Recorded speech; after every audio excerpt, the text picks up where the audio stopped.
Hi everybody, today we are going to do 7.1 Information Processing for AP Psychology, Encoding and Storage. So your objective for today is that by the end of the class, you're going to apply the information processing concepts of encoding and storage to improve your own memory in preparing for the AP exam. And you're going to do this by creating a study plan for yourself. So the first slide that I include is actually just really for you all, that sleep is critical to memory.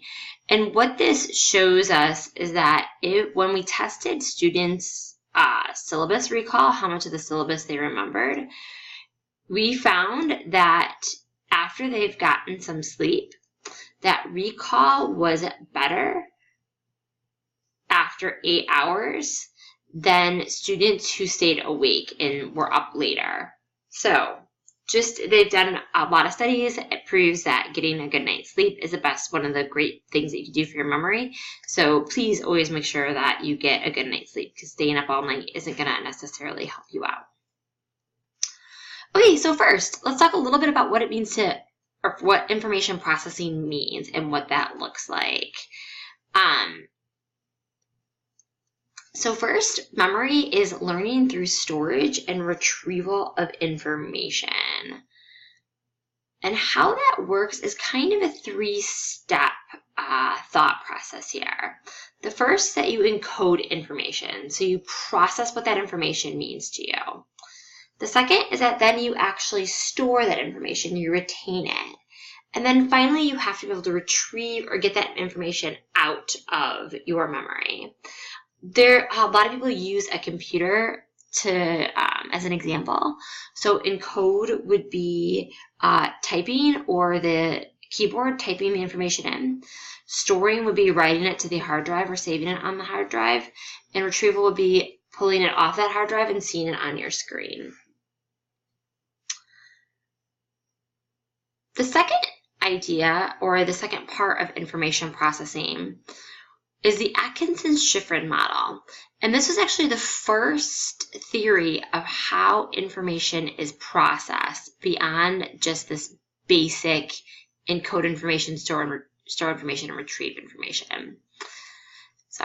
The Atkinson-Shiffrin model says that there are 3 steps to what you see here. The first is sensory memory, and sensory memory is going to be anything that your senses notice. So anything that you see, anything that you hear, anything that you taste, so on and so forth. That happens first. Then it goes into your short-term memory, and that your short-term memory, it stays there for a few seconds. So it's not staying there for a long period of time. Oh, sorry guys. It's just staying there for a few seconds. And then it can go into your long-term memory. So Atkinson-Shiffrin says there's 3 steps. First it senses, then it goes into short term, and then you put it in long term. However, what we realize is it's not that simple. Memory is really complicated, and it's much more complex than that. And so that's how we came up with a modified 3-stage processing model of memory. So it still has these essential 3 stages, but it's a lot more complex than that.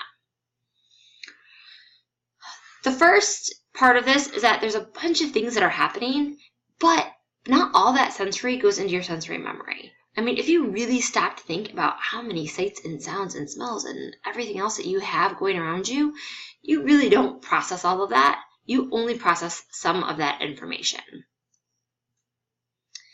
Once it gets into sensory memory, you start to pay attention to what you think might be important. And this is a type of encoding. So again, remember, encoding is like that typing, like you're typing it into your brain, like you were typing it into a computer. You're starting to process this. So you're starting to notice things to see what could be important. So for example, you pay attention to and encode important or novel stimuli, in this case, an angry face in the crowd. So you might notice this face. That would be a natural fight or flight reaction to notice if somebody is angry in a crowd. So then what I might end up doing is putting that into my working or short-term memory. So I'm paying attention to it and I'm processing it a little bit more. So this is going to be the second step, and this is where we see things differently, that it's not just something that stays in there for a few minutes, or for a few seconds, I'm sorry. Working memory is a new definition for short-term memory. Working memory says that it's actually working. So think about it, like your brain is constantly working, constantly reprocessing this information to try to figure out if it's important enough to need to store and what is actually happening. If we do think it's important enough to store, so for example, if we stare at that face for a long time, then we may encode it into our long-term memory. Okay, so again, you're encoding again, you're processing it again, it's storing deep into your memory, into long-term memory. Where once it enters long-term memory, then you can retrieve it out of long-term memory, put it back into short-term memory, and maybe you're saying, oh, hey, remember when we went to that baseball game and we saw that angry guy in the crowd? That's where it's coming from long-term memory back into short-term memory. Now, one more thing that I want to cover. Information can go directly from external events into long-term memory. Okay? That can happen. Oh, sorry, you guys. So just be aware of that. There are some things that will automatically store into your long-term memory. How we encode information. So again, remember that's the processing of information. How do we process information? The first is automatic. So that's going to be space, time, and frequency. We tend to recognize where we have things actually physically spaced. So you might remember on a page on a book where that information was or where you put your keys. Time, you can overall give me an idea of what happened the day before. Maybe not precisely, but if I asked you what you did on the first day of school, you can probably give me a general sequence of events.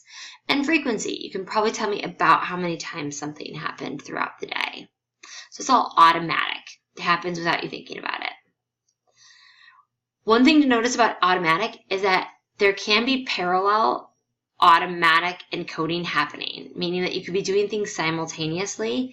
So you could be doing things automatically and effortfully at the same exact time. The next one is effortful encoding or explicit consciousness. This means that we are actually paying attention to what we're doing and trying to store something in memory. So it's going to be like rehearsal where you're repeating something over and over and over again. Somebody famous for this is the Ebbinghaus curve.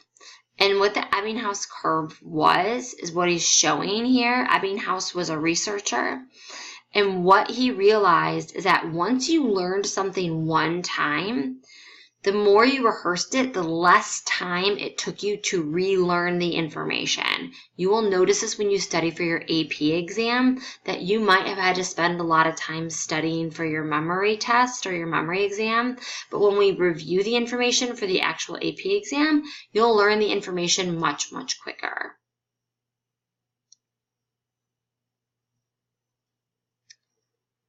So finally, how we encode. So again, encoding is that processing of information. First, one way that we can encode is by overlearning. That means that we've learned it beyond the point that you need to learn it.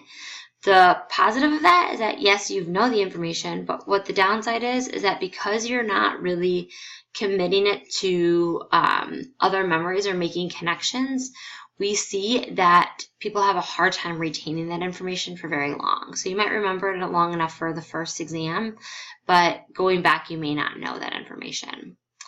So what we've learned is a little bit better is this idea of the spacing effect. That if you try to cram for something all at once, that's called massed practice, it's not very effective. You're not going to remember it long term. However, distributed practice, studying a little bit over a long period of time, is way more effective and you're much more likely to remember things. The testing effect is that they have actually done studies to prove that testing does in fact improve your memory, as long as it's not just a basic standardized test, as long as it's testing information that you are in fact familiar with.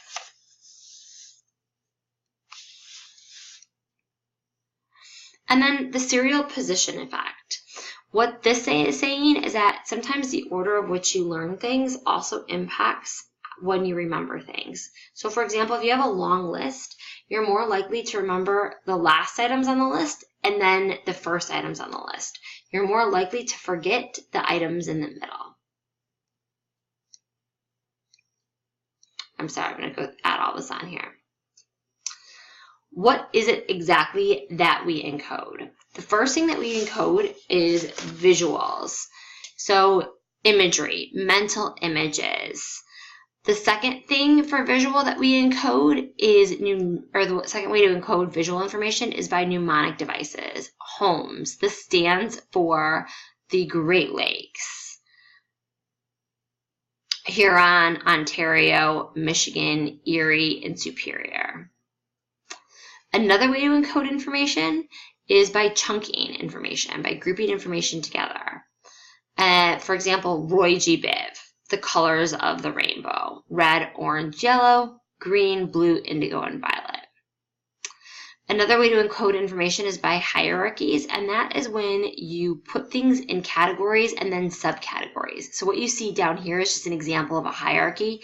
We just use the information that you've learned so far in this unit to create a hierarchy. So we did meaning, imagery, organization. Organization breaks down into chunks in hierarchies. Okay, and that is it for today. Okay, my apologies. There's one more that I needed to add here for levels of processing. So the way that we process this information, there's a variety of different ways once we've already processed it, which is what we've been talking about.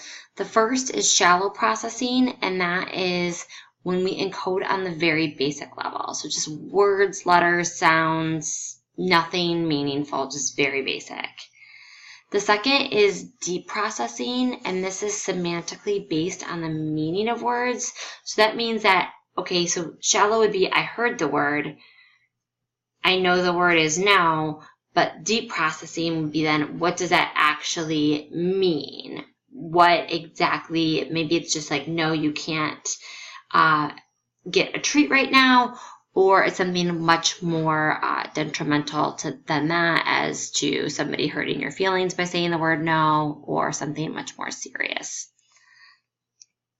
And then one way to process information and make it deep processing is if you make things personally meaningful to you. So it's better if you can relate it to yourself, and this is called the self-reference effect. So a couple things you can do when you're trying to learn new vocabulary is, instead of just doing a shallow processing, just remembering the words or memorizing the words, if you really focus on what those meanings of the words mean, so putting it in your own words, or taking some time out to really think about the meaning, what it means to you, could be the deep processing and the making material more meaningful. Okay, now I'm really done, I promise.